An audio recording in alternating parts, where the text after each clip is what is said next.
let's start with the history that I have been hearing about and checking up on. And that is that you fought each other 6 times during the amateurs, and the official record of that is 3 wins and 3 losses. Is that correct? Yeah, that's correct. That's correct. So, in your memory, are there any of the three decisions that went against you that you didn't like, that you disputed? Do you actually think that the real record should be something Most other? most of the fights when we were young, the as we got older, the fights that I won, were not as close, but they were all good fights. Nevertheless, but those are behind us now. Those are in the past. Where it counts, when it matters, is April 20th, and we're almost there now.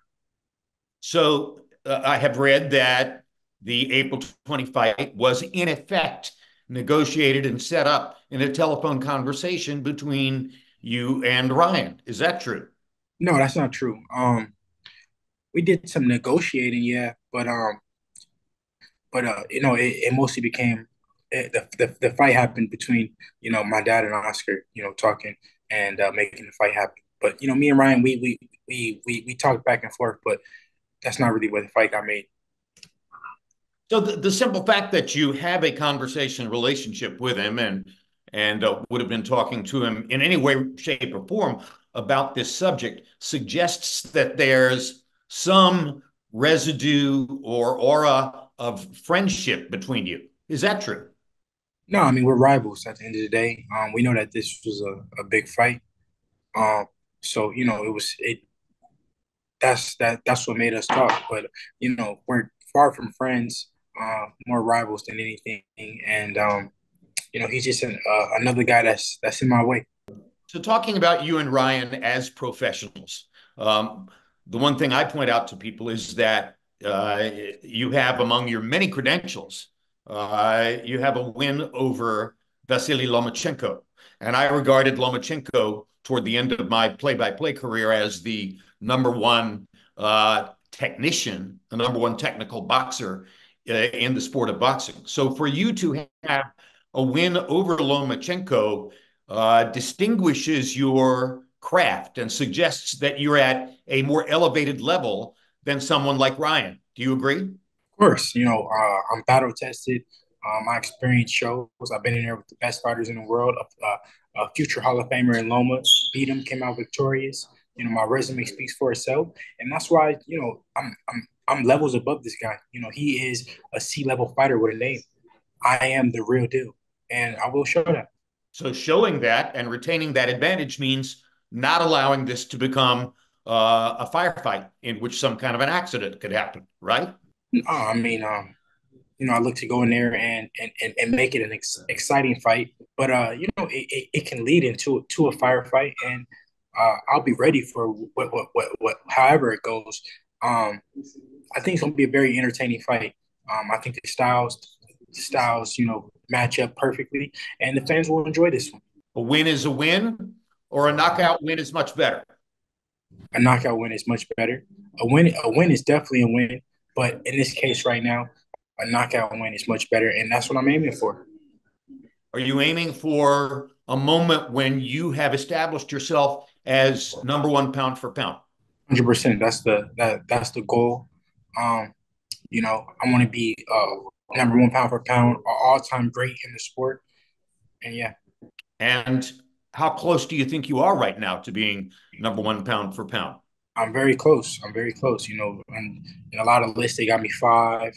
I'm only 25 years old. I got a long career ahead of me, and inshallah, God willing, I will be number one pound for pound when it's all said and done. So there's no rush. It's just a matter of continuing to go in and win the fights. Yeah, no, I mean it's keep knocking these guys, off the list, keep building my resume, beating them one by one, lining them up, and eventually I will be there. Like I said, there is no rush. I got a long career ahead of me, a lot of years. I'm at the top of the sport, but I'm not even at the top of my game yet. I'm only getting better and better each fight. And this fight, I will show how much better I'm even than the last fight. There was a moment when Teofimo Lopez appeared on the doorstep of becoming a possible #1 pound for pound, and he came a cropper against George Kambosos. You went down to Australia and beat Kambosos twice. How does Kambosos line up as an opponent in your view compared to Ryan Garcia? I would say, Cambosis is more battle tested than Ryan. He went in there, he fought, a guy that was at the highest at his highest, and he was a credible opponent. TFimo, he went in there and I think he might have, he outclassed him. So but we got to see. I got to go share the ring. I got to share the ring with him. I haven't shared the ring with him. I can tell you much more after Saturday night. So even though you fought him 6 times in the amateurs, you think there might be still things that you learn about Ryan Garcia during a professional fight? Absolutely, absolutely. Ryan Garcia hasn't gotten much better since the amateurs. I've grown into to the pro style, a seasoned pro with experience and wins against big names and top guys. Like I said, I'm much more battle tested. I have the experience, I have the hunger, and it's like I said on Saturday, I will show it. A confident approach, um, and a big night in Brooklyn, in New York. How do you feel about being a West Coast type origin fighter going to New York to fight in a different audience?